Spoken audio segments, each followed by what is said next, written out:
On a beau parler du centenaire de la naissance de son éminence Diangienda, troisième fils de papa Simon Kimbangu et de maman Marie Muluka Wanganzitani, premier chef spirituel et représentant légal de l'église kimbanguiste.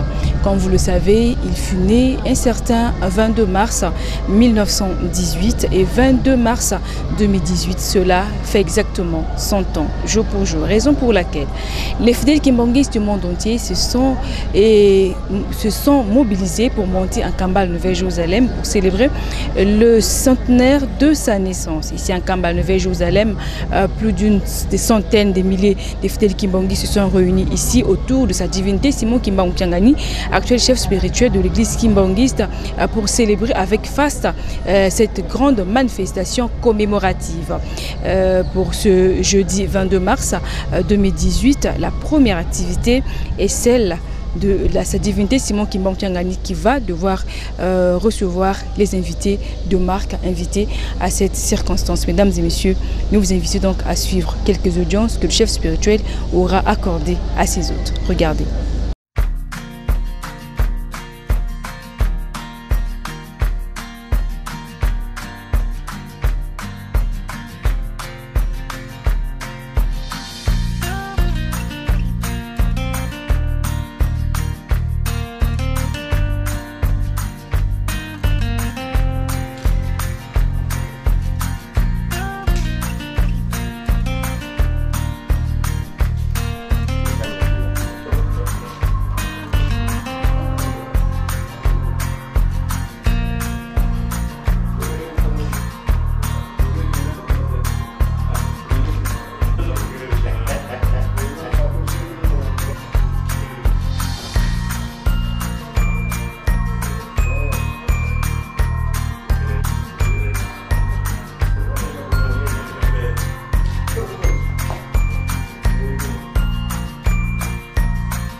uma vez, muito obrigada. Estamos de joelhos, cabeça inclinada. Não estamos a conseguir olhar para si por causa dos nossos pecados. No pensar, no falar, no pegar e no pisar, fizemos muitas coisas que não agradam ao Papá. Por isso nós pedimos perdão e nós seremos para ti ser os teus filhos. Papá, hoje é um grande dia, o dia 22 de março, o nascimento do Papá Diangienda do Lima. O mundo inteiro subimos no carro a Jerusalém para celebrar este grande dia. E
Okombo ya tata mwana pe tata molimo santo tokomi na ngonga ya Matei biso nyonso tofuti batike toye na nkamba po ete toyoka liloba tata Nzambe oyo kosunga biso ba oyo bayaki retard totangaki na Psaume 2 nzembo ya bayuda oyo ya mibale tobandaki na premier verset tosukaki na 12e verset totangaki mibeko ya tata Nzambe na Exode chapitre 20 verset 1 à 17.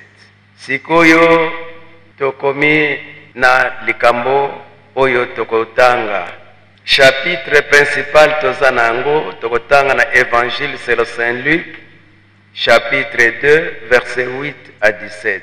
Mokanda oyo mosantu Luka akomaki mokapo ya mibale tobandi na nzela ya mwambe tokosuka na nzela ya zomi na sambo. Luc chapitre 2 verset 8 au 17e verset. Toza na ba référence mibale ekosoutenir chapitre oyo tokotala na Genèse to mokanda liboso ya Moïse. Genèse chapitre 5 verset 28 à 30. Genèse chapitre 5 verset 28 à 30. Pe tokotala na deuxième livre des rois. Deuxième livre des rois chapitre 13 verset 20 à 21. Na kombo ya tata mwana pe tata molimo santo toke na mukanda oyo ya Luka chapitre 2 verset 8 nde tosuki na verset 17. Nga naza na lingala facile na lingala facile page 71 tobandi kotanga na kombo ya tata mwana tata molimo santo.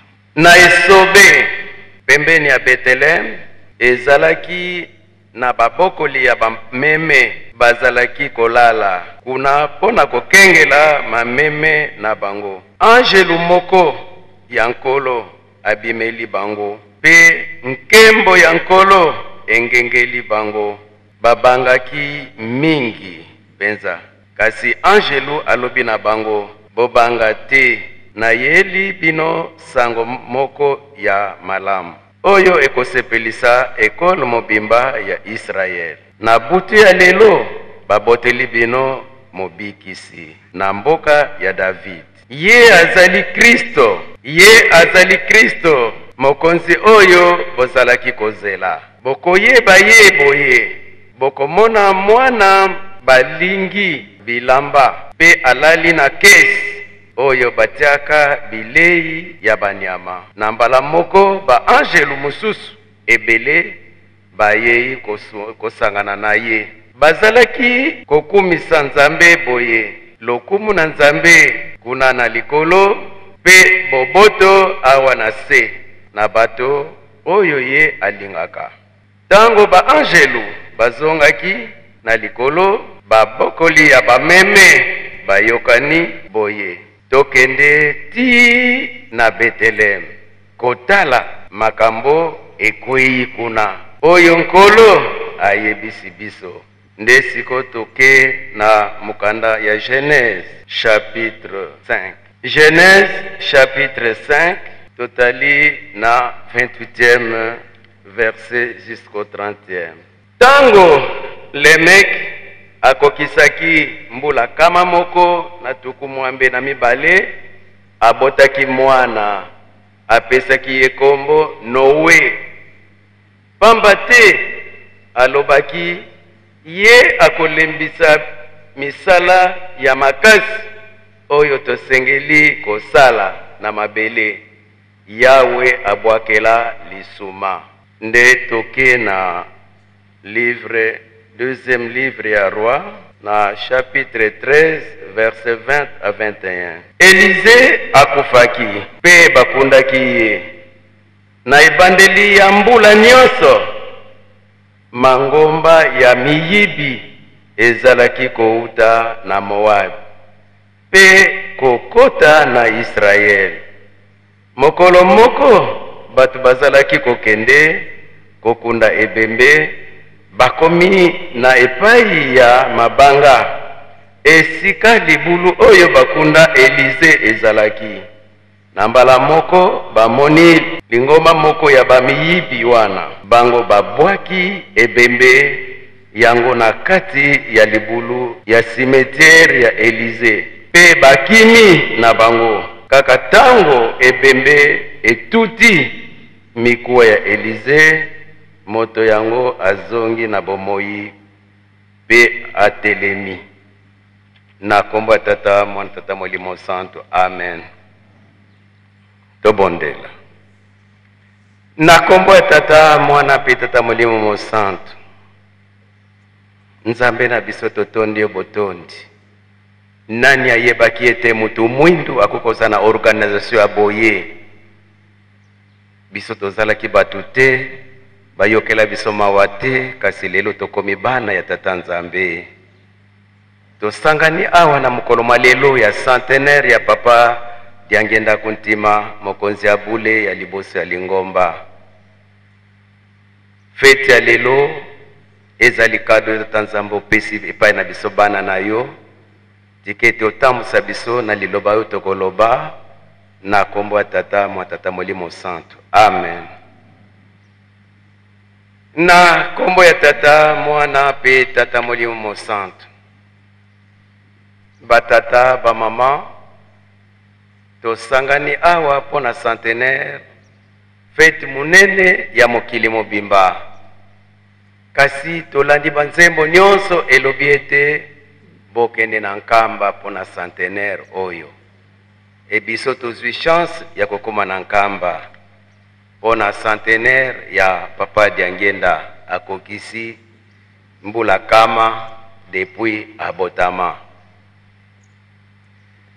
Mokanda tata Nzambe soki tutali na Hébreu chapitre 13 verset 7. Pesi biso conseil makasi ke bokanisaka batambosi na bino ya kala oyo bateyaka bino likambo ya tata Nzambe. Donc wana ezali recommandation bapesi epai na biso, tobosanaka te ba oyo bamonaka pasi pona biso. Ezala na kati ya famille, tata na bino mama amoni pasi pona kobokola yo, ata akufi te, parce que matei o apesi yo yango nde ezali kaka kolakisaka ye azali. Lelo toye awa pona kokanisa papa Diangienda. Mingi bapoza question, ye mutasi akufa na ye te, santa bozo fete ya nini? epai na biso nzambe akufaka te. Nzambe azala kaka bomoi. Yango nde esangisi biso. Nkolo Yesu pesi akufa na ye, kasi Noele na ye esalamaka kaka. Bongo soki biso tosali yango toza na faute nini? Ndenge tozali awa bachapitre ezali ebele, mutu na mutu akanisi. Kasi nakoyebisa bino likambo moko, bazwaka baveugle bato bakufa misu, bamemi bango bakende kotala esika elephant ezali nzoku. Bango bazali baveugle misu ekufa, kasi bamemi bango esika nzoku ezali po balakisa bango nzoku. Mutu na mutu esika ye asimbaki nde ye amonaki nzoku monene nde yango wana. Oyo asimbaki na lokolo alobi orike nzoku azalaka lokola nzete. Oyo asimbaki litoi alobi orike nzoku azala ne lokola etoko. Oyo asimbaki mokongo nzoku alobi nzoku azalaka lokola toitira ndako. Mutu na mutu esika asimbaki nde eloko ezongaki na yango wana. Ndenge tozali awa, papa Diangienda azali nzoku monene. Toza na 3 jours, me passer nyonso akoya akoteya ndenge ye ayebelaki papa Diangienda. Ye ndenge amonelaki papa Diangienda, yango nde akoyebisa. Donc nous devons avouer que nakoki koloba na bino te makambo nyonso papa Diangienda. Ngano kozwa kaka parti. Soki olobi ke pona nya lobi oyo te, wana nde parti yo simbaki yango wana. Ngana koloba na parti oyo na monaki ona simbaki lokola baveugle.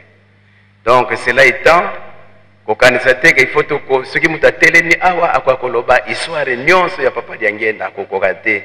Po azali nzoku parti kaka yo monazalaki komona yango nde okosimba. Yango tomonike même ba évangile oyo bapotre bakomaki pona nkolo Yesu. Matthieu amonaki ke Matthieu ya nkolo Yesu ezalaki important pona ye kopesa na bato na ye. Tokangami na misala mabe mutu mwindu. Yango nde j'ai lu un livre balobi la sorcellerie est un frein au développement de l'homme noir. Mutu mwindu akoko se développer te na sorcellerie.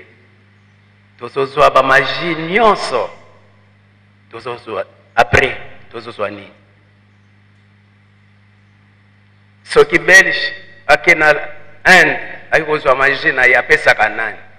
Mais yo mutu mwindu soki kozwa magie na Inde pesa bandeko na yo faut sacrifier. Ba mindele ba pesa kanani. Tomituna question. Au nom du Père, du Fils et du Saint-Esprit, c'est ingrat si on ne pouvait pas traduire ce que nous avons dit, parce que nous avons invité aussi nos frères qui sont venus nous accompagner, et le monde international aussi nous suit de près. Nous devons les aider quand même à traduire ce que nous avons dit aujourd'hui. Nous avons lu les livres suivants. Pour aujourd'hui, nous avons lu d'abord les psaumes 2, du 1er au 12e verset. Enfin, nous avons lu le livre d'Exode, chapitre 20, versets 1 à 17. Pour la partie principale de notre prédication, nous nous sommes référés du livre de Luc, Saint Luc, chapitre 2, du 8e au 17e verset.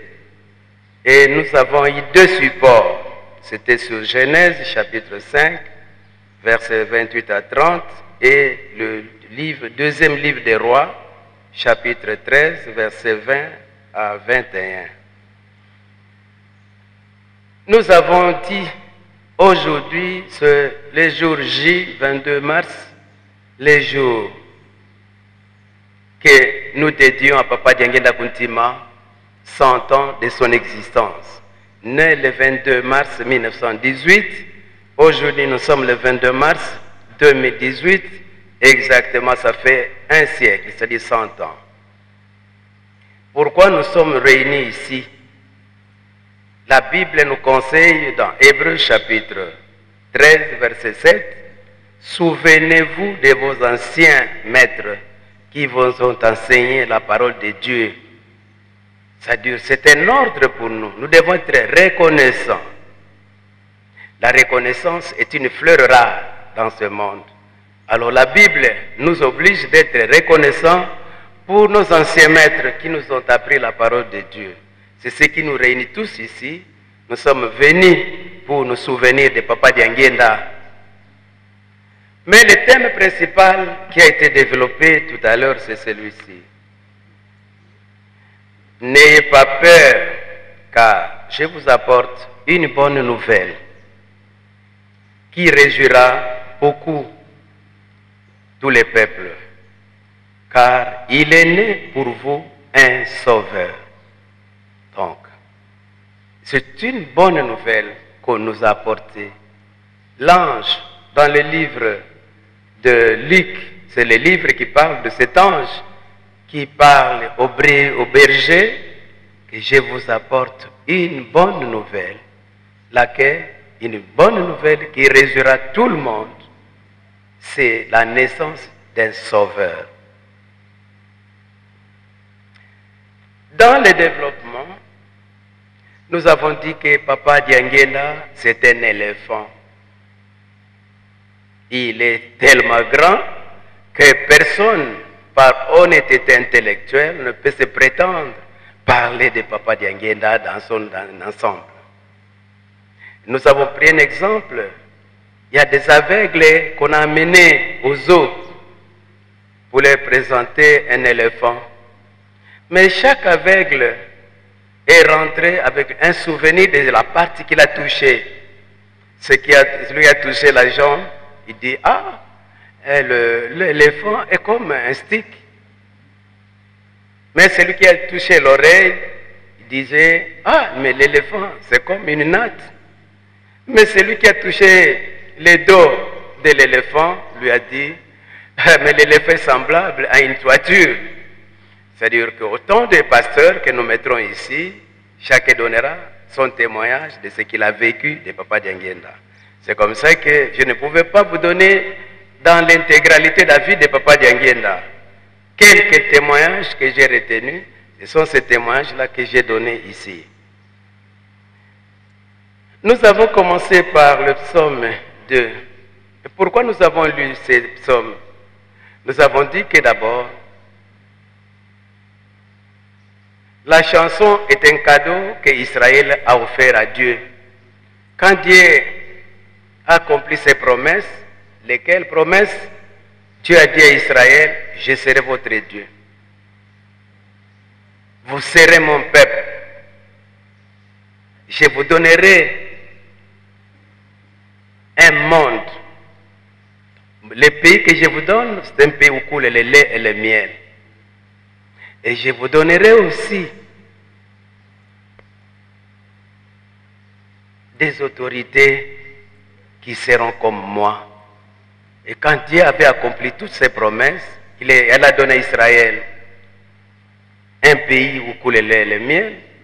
Et Israël est devenu un peuple de Dieu. Et les restes sont des nations. Dieu s'est choisi son peuple. Et Israël, en contrepartie, a chanté pour être l'Éternel. Donc, à tout moment, Israël reconnaissait Dieu par la chanson, louait Dieu pour la chanson, par la chanson. Et Israël ne voulait plus se séparer de Dieu. C'est pourquoi il conservait la loi.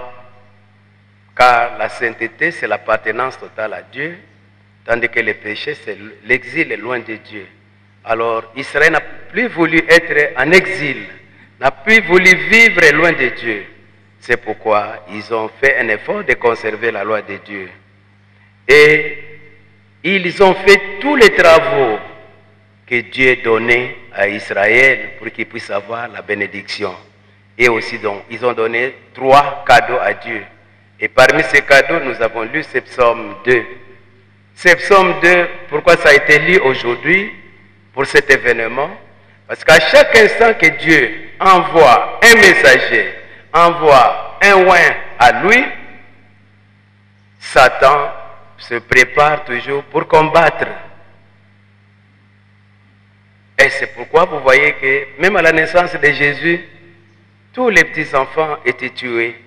Parce que Satan avait déjà pris toutes les dispositions. Mais quand le monde se prépare pour combattre Dieu, Dieu se moque de ces gens-là. Il se moque d'eux. Et Dieu dit aujourd'hui dans cette psaume, tu es mon fils, et tu es mon fils, véritable fils. Demande ce que tu veux que je te donne. Et je peux te donner même ce monde comme héritage. Je voudrais paraphraser quelque chose. Lors de la première visite de notre chef spirituel actuel, en Kendolo, il a dit quelque chose, que Dieu a fait une expérience matérielle. Il a créé les Chinois, les Japonais, ils se ressemblent. Ça, c'est quelque chose que Dieu a fait comme expérience. Mais la deuxième expérience, Dieu est en train de faire, avoir un peuple qui pense de la même façon. Ils ont des figures différentes, mais ils pensent de la même façon. Voilà le plus grand travail du chef spirituel actuellement. Beaucoup de gens vivent ensemble, avoir la même identité. Aujourd'hui, notre papa, c'est Papa Simon Kimbangu. Notre maman, c'est Maman Moïle. Tous enfants de Simon Kimbangu. Vous pouvez lire dans la Bible, même quand Papa Simon Kimbangu a eu ses 3 enfants, il n'a pas donné son nom à un de ses enfants. Mais aujourd'hui, par son amour, il vient de nous prendre comme ses homonymes. N'importe qui se dit, je suis Kimbangis. Donc, un petit Kimbangu. Quelle chance que nous avons. Dieu n'a jamais donné son nom à quelqu'un. C'est maintenant qu'il donne à quelqu'un comme identité. Nous devons en profiter de cette faveur. Voilà, Papa Diangienda est né. C'est la résurrection. C'est la résurrection de l'homme noir. Nous sommes venus pour rencontrer notre Dieu. Et si c'est lui qui a rencontré, touché les prophètes, les os d'un prophète seulement, il est ressuscité. Et pourquoi pas nous? C'est une journée de résurrection, une journée de bénédiction, une journée d'amour.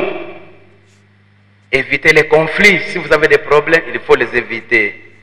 On interpelle les protocoles aujourd'hui pour bien accueillir les gens, parce que Marie n'a pas trouvé une place. On l'a menée très loin. Les services de SPC, c'est un service de protection. L'ange vient à Joseph, prend l'enfant, vous l'amener en Égypte, parce que Hérode a des mauvaises intentions. L'ange gardien doit ramener Jésus, les sauver pour aller en Égypte. C'est ça le service de SPC. Doivent intervenir l'enfant de Dieu qui est en danger. L'ange vient, prend l'enfant, l'amener en Égypte. C'est la journée d'SPC, c'est la journée du protocole. C'est une interpellation au nom du Père, du Fils et du Saint-Esprit. Amen. Mkumbase ye mwana tata mwanda velela. Silete no Masolo bika nkumba kwa zituswa kimfumika kubika kiza lusolo kwa vava ntoto Masolo. Tia kwetu kalumu tuvana lumu kyaki. Tuyambulira mfuka zetu mtu kwedi mfuka. Kututwala ni mumpukumu nako ututani na munkwambi. Kadikia kukimfumu ngolo nkembo amvu ya mvu munankumba se mwane mwanda velela. Amen. Son Éminence Papa Simon Kimbangu Kiangani, Mukonzi Yabuli, distingué invité, na kombo ya tata ya muana pemolimo mo santo bandeko banta mbombriboli ilongo nangai pe ngai moko potondi bino potondi pona kubiangama ya lelo nantina ya ofongoli mise pe nantina ya fet yami pukama ya Papa Diangienda kuntima awa namokoli ni kambo na likambo esalaka na tango. Na yango. Tango yako pasola elamba pe tango yako tonga. Tango yako wanda niye. Pe tango yako loba. Tango yako lala pongi. Pe tango yako la muka na pongi. Congo Angola, Congo Brazzaville, Congo Kinshasa. Pinonte perso de l'humanité et pandeli ya ekelamu nioso. M'appelé ya talo pea elaka. E paiwapi nzambe akamataki mapele. Asalaki na yango moto. Percée de l'humanité nakati na Afrique. Toposana yango tango mulai kasi. Otongi ya mise Simon Kimbangu. Nde eti libanga ya talo. Poete perso de l'humanité pe. Makambo na yango. Ebunga. Na makanisi na biso pato te. Oyepi ete tango oyo esali nantina pensa. Ngonga. Yakolamuka na pongi esi ekoke. Pampate mokolon sambe akopikisa piso ekomi sikoyo pene pene. Patata pe pamama. Etikali moke utu esila. Petongo. Etana. Pongo totika makombo yamape oyo esalamaka na puto. Tosalela mai yamui oyon sampe atiakati na piso. Patata te pamama. Malopa oyo etali pensa pino tika ete mokile mobimba eyoka ngai. Oyo kisa moli momo santu yansambe papa Simon Kimbangu kiangani mawate. Pambate asali elembo. Oyo nsambe atieli pino. Elakisi ete ye akoya kosirisa bombu na pino na mokolo ya suka na tango oyo ya Centenaire osua bisaleli ya bato ya sika. Oyo nsambe asala denge ye moko asali. Oye poko sala ya solo pensa bato ya bosembo pe ya bo santo. Papa Simon Kimbangu kiangani. Tu tontio botondi na botongi mise Simon Kimbangu. Pona piso nioso na mokuli tokanisaka sekana seko esika uapi tuta. Ngai vapino ndeko papa raina. Nasukisi poye na Kombo ya Tata, Mwana, Pemolimo Mosanto. Amen.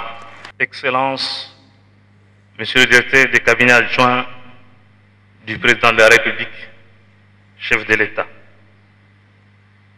Sa divinité Simon Kimbangu Kiangani, chef spirituel et représentant légal de l'église kimbanguiste. Son Excellence, Monsieur le ministre de la Santé publique de la République démocratique du Congo. Madame et Monsieur les conseillers directs de sa divinité Simon Kimbangu Kiangani, Monsieur le vice-ministre honoraire de la décentralisation, Monsieur le procureur général de la province du Congo central ici représenté, Messieurs les officiers supérieurs des FARDC et de la police nationale congolaise, Monsieur le président de la commission interconfessionnelle pour la médiation électorale, CIME en sigle, Messieurs les députés provinciaux, Mesdames et Messieurs les autorités coutumières, Mesdames et Messieurs les opérateurs économiques, Messieurs les membres de la délégation allemande, Mesdames et Messieurs, tout protocole respecté, à vos titres et qualités respectifs. Un jour unique, exceptionnel et plein de grâce, car nous célébrons les 100 ans d'un homme. J'ai dit bien, nous célébrons les 100 ans d'un homme. Celui que le feu président Joseph Désiré Mobutu qualifia de prophète égal à Simon Kimbangu. C'est donc un autre vrai et réel Simon Kimbangu dans ses attributs divins. Je cite le Père Saint-Esprit Joseph Diangienda Kuntima. Est-ce une simple coïncidence que le 22 mars de chaque année soit déclaré par les Nations Unies Journée internationale de l'eau? L'eau, c'est la vie. L'âme est également la vie. Celui qui souffla l'âme dans l'homme, c'est le Saint-Esprit. Joseph Diangienda Kuntima est Saint-Esprit. Déduction faite, nous pouvons donc dire que le 22 mars est la journée internationale de la vie. Mieux, la journée internationale du Saint-Esprit, Joseph Diangienda Kuntima. Voilà qui révèle le caractère international de cette fête universelle, célébrée par toute l'humanité sans en avoir l'attention. En ce jour, permettez-moi de m'acquitter d'un agréable devoir, celui de remercier l'Éternel Dieu, Simon Kimbangu Kiangani, maître des temps et des circonstances, pour avoir permis dans la sérénité le déroulement des festivités du centenaire de cette icône, nous citons Joseph Diangienda Kuntima. D'entrée de jeu, nous remercions vivement son Excellence Joseph Kabila Kabange, chef de l'État et président de la République démocratique du Congo, artisan de la paix, qui ne ménage aucun effort pour la pacification de notre cher et beau pays.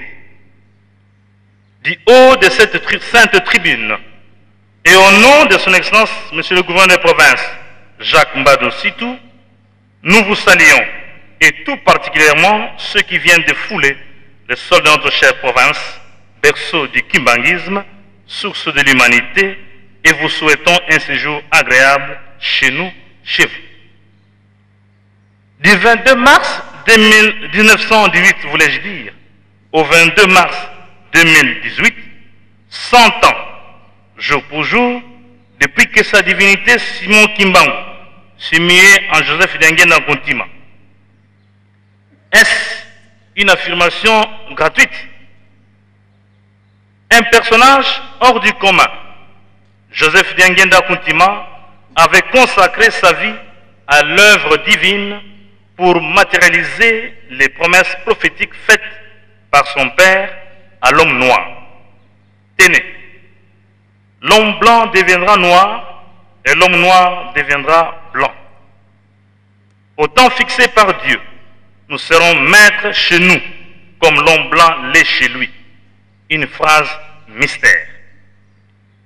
Savez-vous que pour accéder à notre souveraineté nationale et internationale, Papa Joseph Diangienda a payé les prix financiers de l'indépendance du Congo à Maître Croquet, avocat de la cause de notre cher pays en Belgique? Savez-vous que plusieurs réunions de la BACO s'est tenues dans les espaces du culte kimbanguiste? Savez-vous que Joseph Diangienda choisit Joseph Kasavubu comme premier président de notre cher et beau pays, alors tous deux élèves à l'ENM Boma en 1936? Il a assuré le refuge de Joseph Kasavubu, premier président de notre beau pays, en lui offrant un séjour de 2 semaines sur son lit en vue de le garder pour réaliser le vœu émis de voir ses dignes fils arracher l'indépendance de notre pays. Sur le plan socio-culturel, l'œuvre grandiose, sans concurrent, nous léguée par Joseph Diangienda reste un des principaux acquis et fierté de l'homme noir. Nous citons l'église kimbanguiste. L'éminent professeur Eli Kiambokolo dit, je cite, la triptyque, mieux, la trilogie kimbanguiste, Mibeko, Bolingo, Misala, doit être la pensée fondatrice de notre nouvelle citoyenneté. Le professeur Philippe Bioya, d'heureuse mémoire, renchérira en déclarant que la pensée de Simon Kimbangu est un capital à fructifier, matérialisé par un autre Simon Kimbangu, Joseph Diangienda Kuntima. Peut-on chercher ce qu'on ne connaît pas? Pourquoi on les chercherait? Parce qu'on ne les sait pas. Peut-on alors chercher ce que l'on sait? Pourquoi on les chercherait? Car on le sait déjà. Motomoindo Aoutawapi. Question centrale de ces multiples interventions. La chanson de Kamangana Mateta en est une illustration.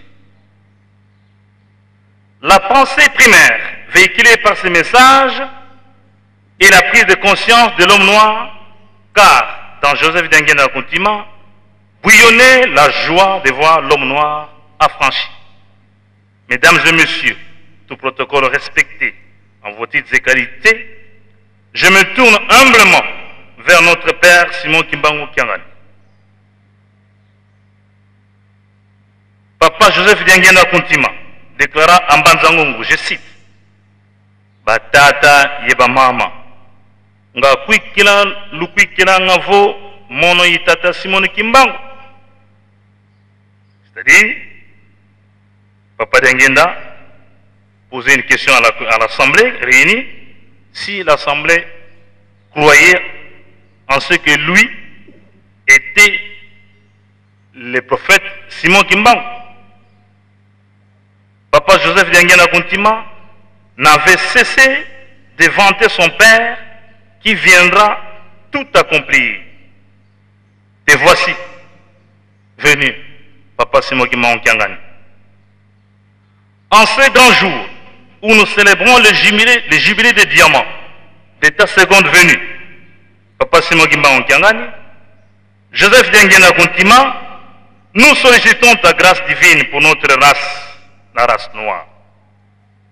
Il faut l'avouer que nous t'avons traité de sorcier, de magicien, et avons jeté des pierres sur toi, et pourtant, c'est de notre bonheur que tu t'es préoccupé.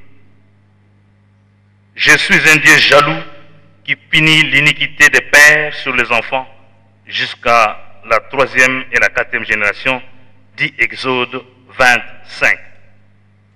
Dans un cantique kimbanguiste, Papa Simon Kimbangu Kiangani déclare Mfuku ya bakamono ya diankila tata tangwi fweni pasingeye wadiantu betobana twadiansuni.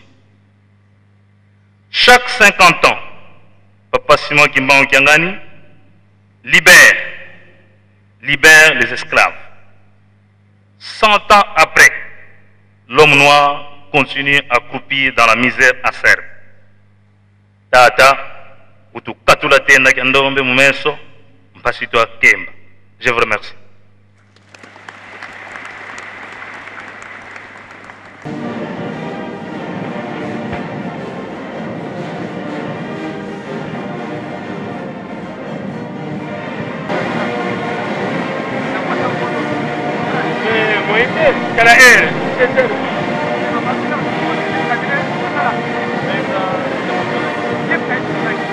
nom du Père, du Fils et du Saint-Esprit.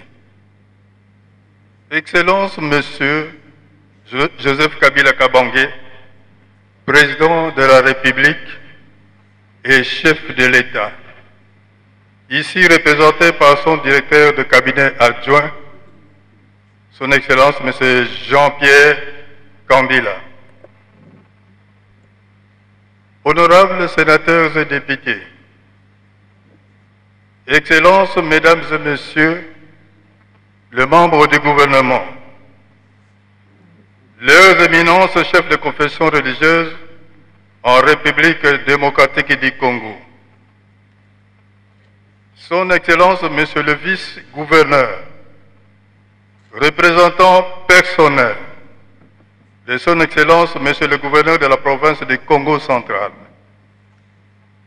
Messieurs les administrateurs des territoires, Messieurs les chefs de secteur, Messieurs les chefs de groupement, Mesdames et Messieurs les chefs coutumiers, Mesdames, Mesdemoiselles et Messieurs, distingués invités à vos titres et qualités respectifs, chers frères et sœurs en Christ,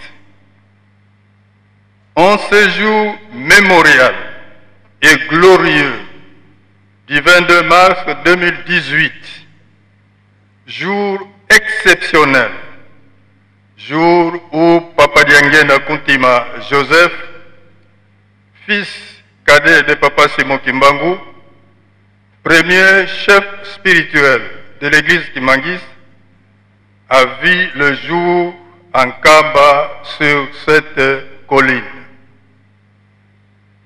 Qu'il nous soit permis, au nom de son éminence Simon Kimbangu Kiangani, chef spirituel et représentant légal de l'Église de Jésus-Christ sur la terre par son envoyé spécial Simon Kimbangu, de nous acquitter de l'agréable devoir, celui de vous souhaiter la bienvenue ici en Kamba, Nouvelle-Jérusalem, ville sainte, siège international et berceau du kimbanguisme, terre natale de notre ancêtre commun, Papa Simon Kimbangu, ainsi que de ses trois fils, à savoir Papa Kisorokele Lukel Charles Daniel, Dieu le Père, Papa Dialunga Nakiangani Salomo, Dieu le Fils, et Papa Diangienda Kuntima Joseph, Dieu le Saint-Esprit. Bandeko bakonzi banso ba ekolo ya biso moto na moto na ndenge etangami na mibeko ya ekolo ya biso na pesi bino losako ya lokumu. Atata iba mama kiambote kieno.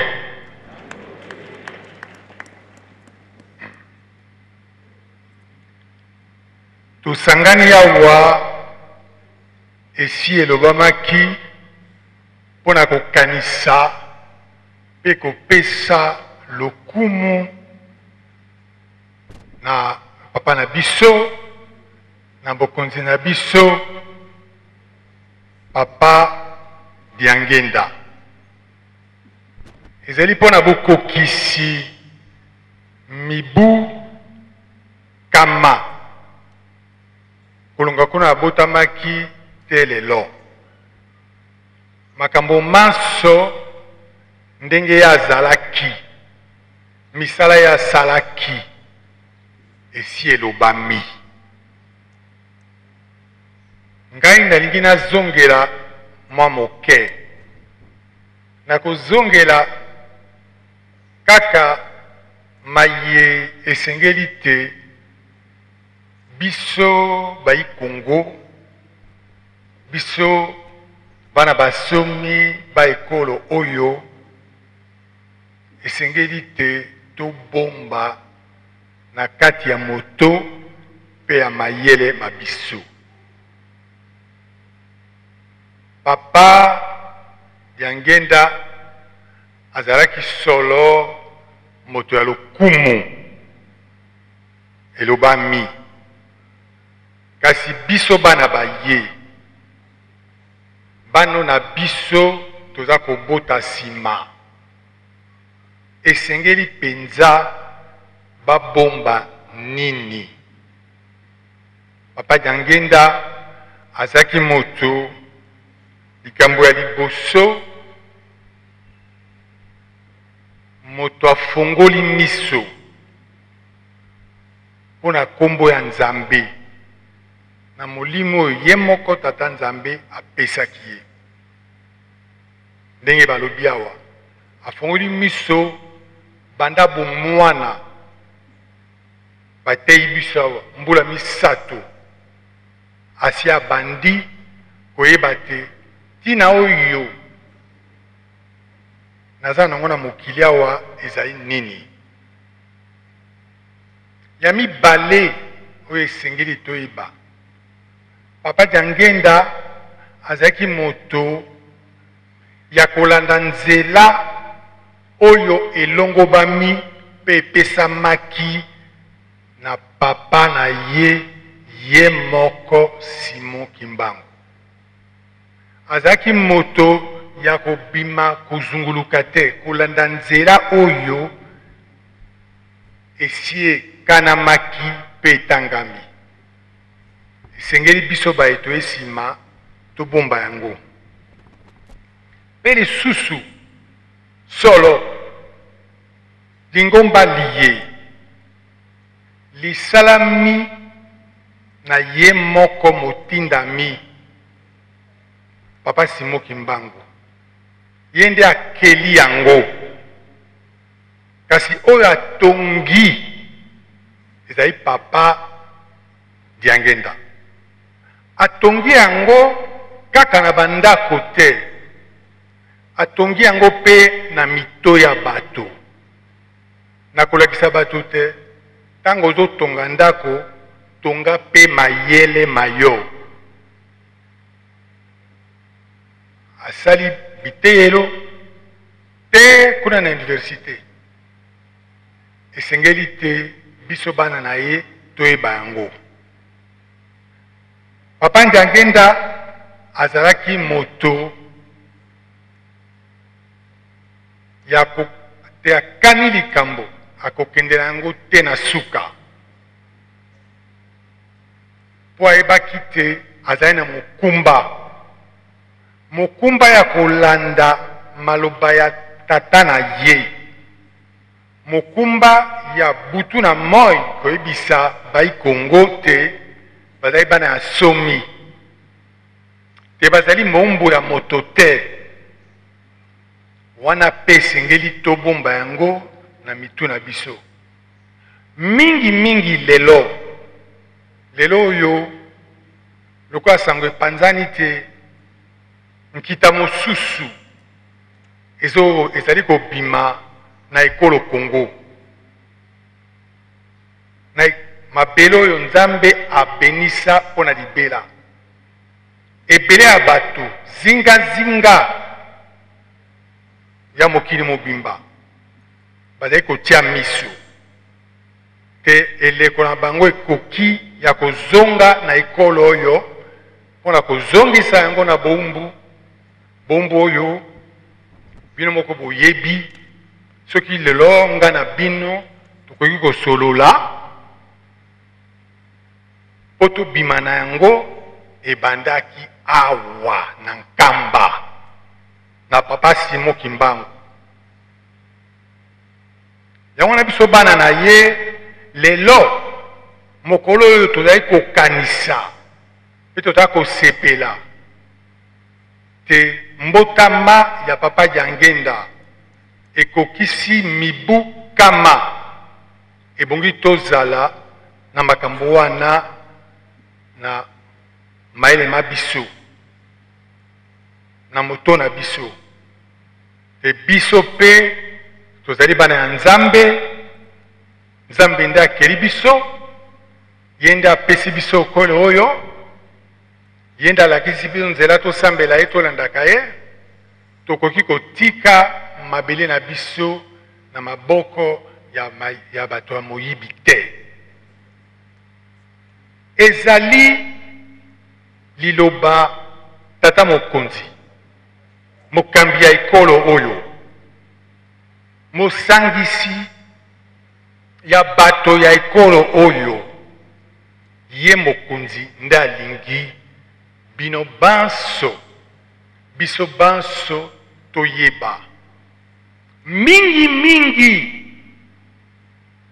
Nasi nalobela bino nakoloba te bino bakimbangiste te biso bakimbangiste pamba te na ekolo oyo alobi te aza kimbangiste te azali te nano ayebi te me azali kimbangiste.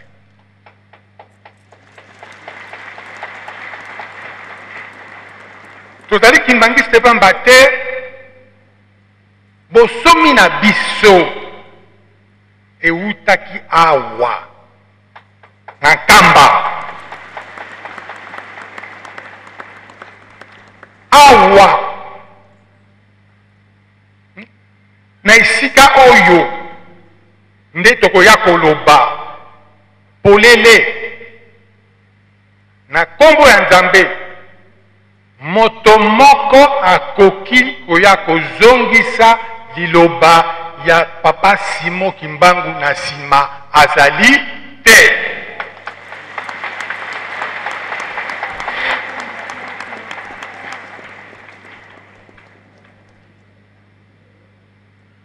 Ezali elaka ya ye moko kolo Nzambe te biso bai Kongo tozali seko na bosomi tosi tobima tokozonga lisusu te.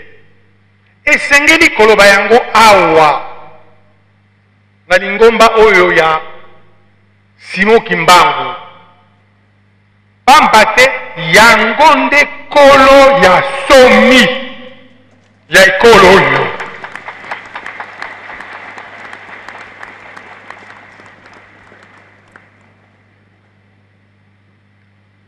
Esika mosusu ezali te. Soki biso baitondimi de Simon Kimbangu nde kolo makambo nde oyo afungolaki biso banso miso na biso tokoki kolemba etumba ya bosomi na biso soki moke te. Yango wana na kombo tata mokonzi akopesa lokumu mingi papa Diangienda na kotondo matondo mingi na papa Simon Kimbangu Kiangani pamba te azali kolanda maye ye moko papa Simon Kimbangu alobaki oyo papa Diangienda alandaki pe asali pe lelo mokitani na ye esika molimo na ye eye kofanda okati ya nzoto ya papa Simon Kimbangu Kiangani na kombo ya mokonzi na koloba polele te papa totondi yo botondi tokumisi yo topesi yo lokumu pe tosimbi yo okende liboso na nzela oyo yo osi okati.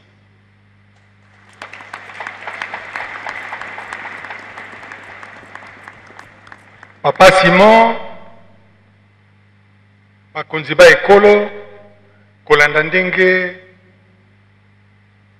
ekomami na mibeko na biso natondi bino botondi mpe mpo na lelo nasukisi awa.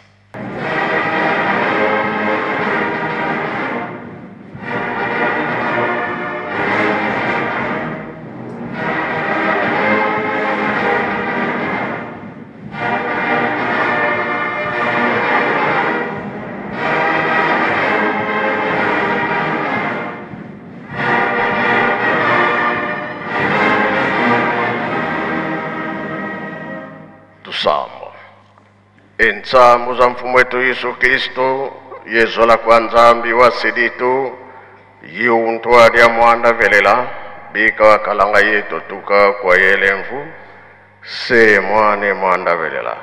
Amen. Tango ikei tukumina 16h40 lereki na kombo ya tata mwana pe tata molimo santo ya liboso topesi merci na ntina bakonzi na biso pe motindami ya mokonzi ya mboka papa Joseph Kabila Kabange na biso nyonso bato ye mpona tia fete na biso ya le 22 mars. C'est vrai kamoto yeli fete na kamo na biso ya kofongola musée na molimo musée efongwami na molimo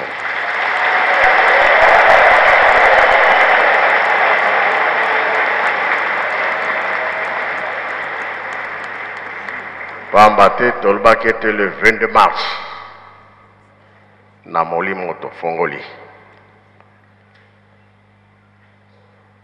na biso tokoloba tomoni te ndenge mpe yango ezali eloko esalami te eloko esili te me nga nalobi bien na molimo kola tolobaki date ya lelo tokofongola musée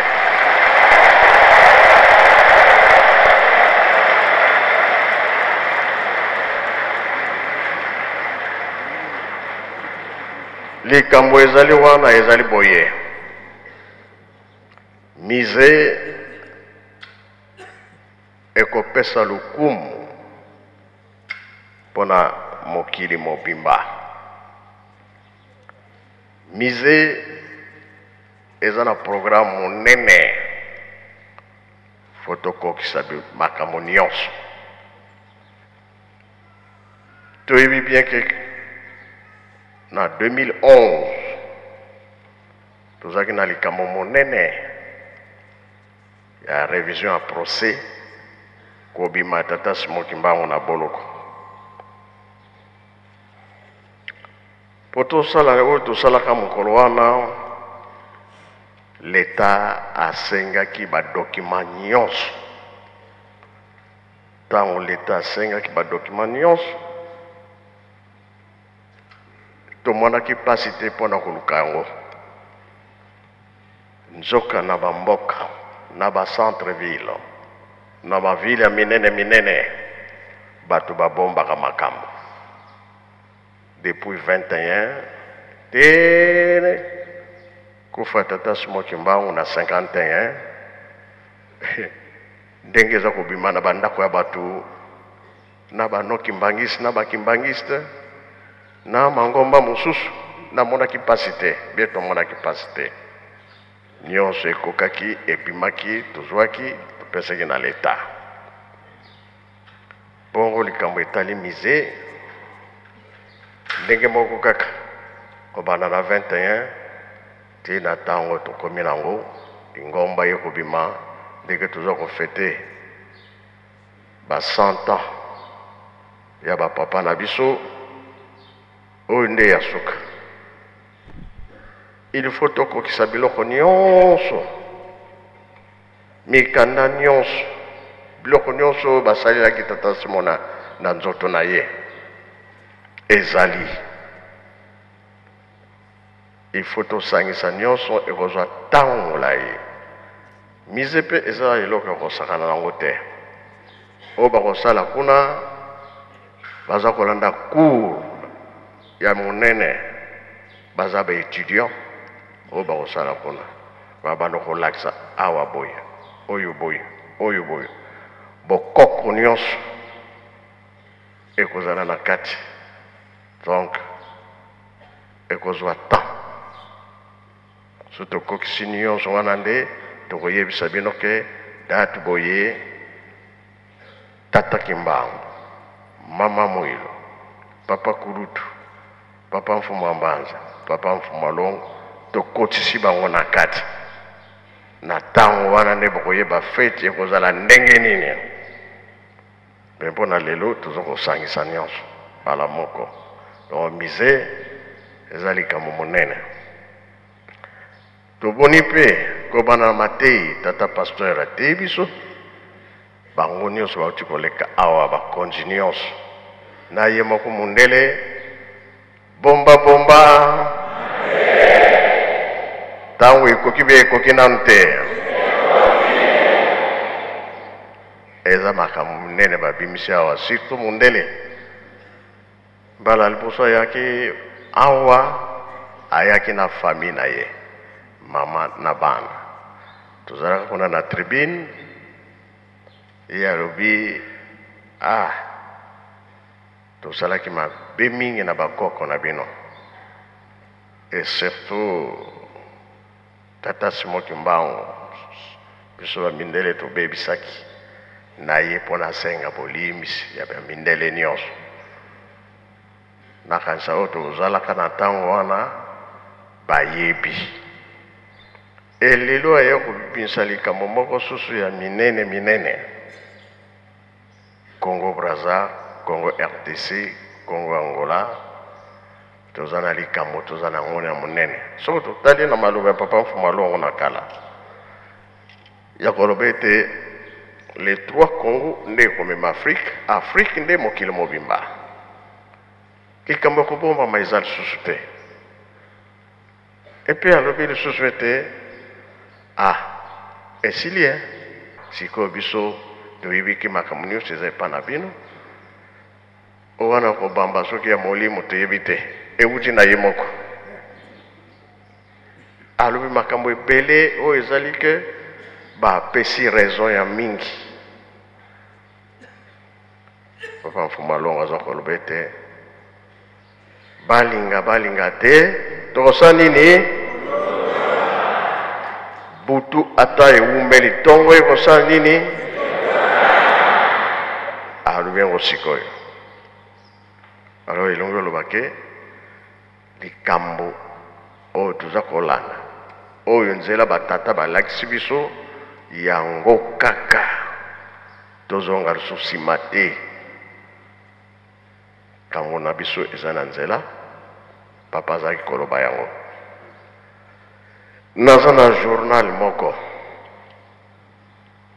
web journal na ngai wana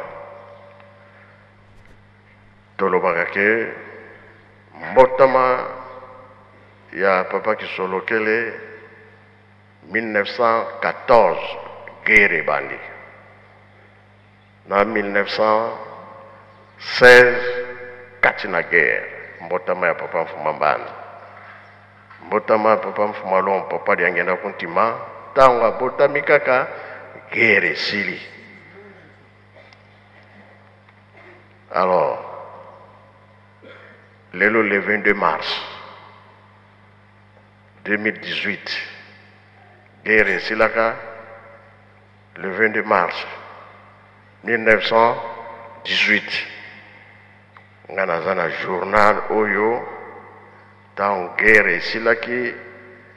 Alors kuna na Italie basalaki fête toyebi te guerre yango esilaki na mbula nini tanga wana telema bayoka yo guerre monene, première guerre mondiale, ici là qui vendredi, au Colomitan, vendredi le 22 mars 1918.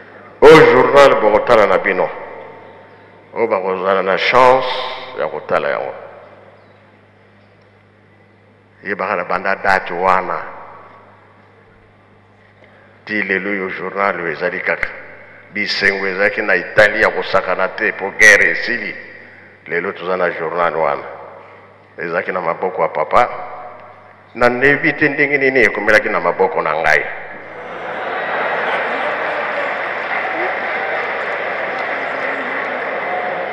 Nebite ndenge nini ekomelaki na maboko na ngai. Elakisi ke eza biloko ya mise. Oyo ayaki kosilisa guerre wana nani? Azali nani? Nzambe bien nzambe te. Parce que makambo oyo soki ezali kotikala boye ndenge tolobaka. Pasi oyo banani bakosilisa yango. Parce que tango tozali toza kati na guerre. Toza na mpasi mokili mobimba eningani signe de temps. Tokosenga kaka epa na ye mokula lelo asisa pasi na biso. Bongo bi bongo te.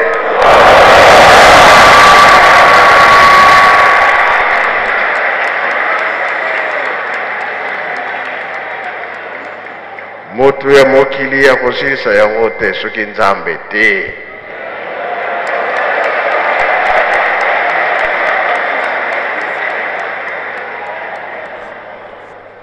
Na motema boza na mituna mingi. Ah, mise. Ba mosusu ba décourager. Soki batali ezali kama molimo. Toyokani Fotokokisa biloko nyonso. Nzambe bapesaka ye eloko ya ndambo te. Fo ezali ya mobimba nango na histoire nyonso.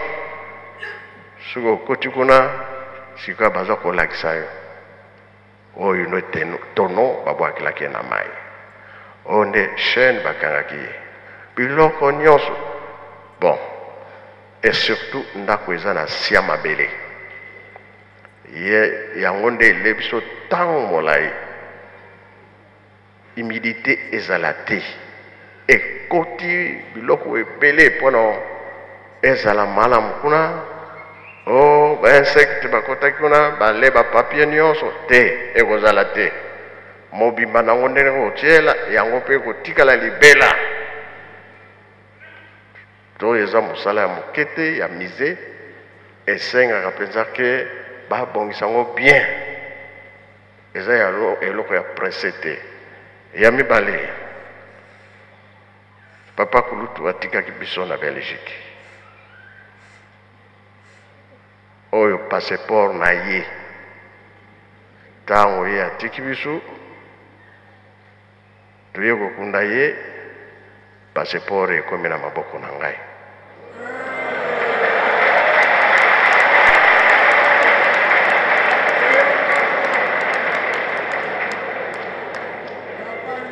Ezala ba papa Solo, papa Alphonse, ba papa King. Soki otuni bango wapi passer ya papa bakoyeba te place ezali. Benga eza na maboko na ngai.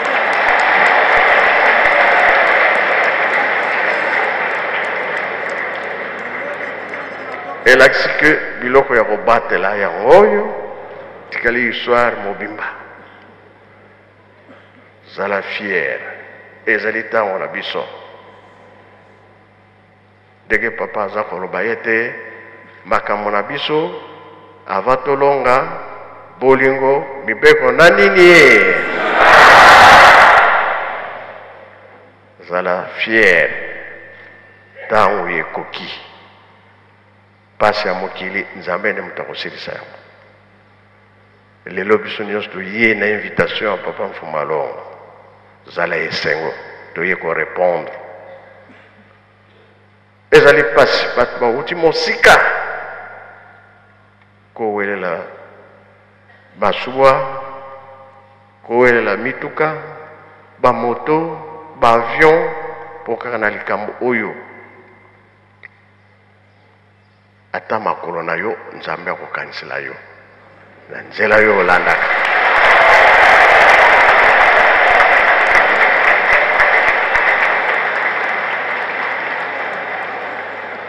Koloba te, pasi ya pamba te.